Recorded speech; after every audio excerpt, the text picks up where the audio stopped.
Hello guys and welcome back to MS Tech Tutorials, and in today's video I'm going to be going over how to fix the Steam won't launch error code / issue, and let's get straight into it.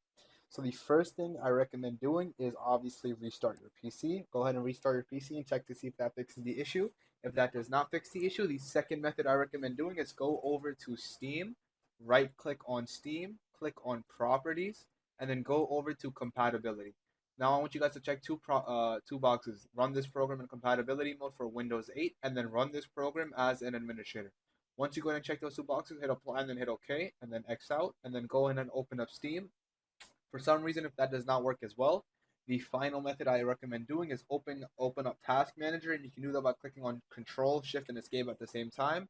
And then go ahead and just, if you have Steam open up here, just go ahead and just close it from here. Basically right click on it and then just click on close, and yeah, that is basically it. So yeah, that is it for the video. Thank you guys for watching. Make sure to give the video a thumbs up, subscribe to the channel, and have a great day.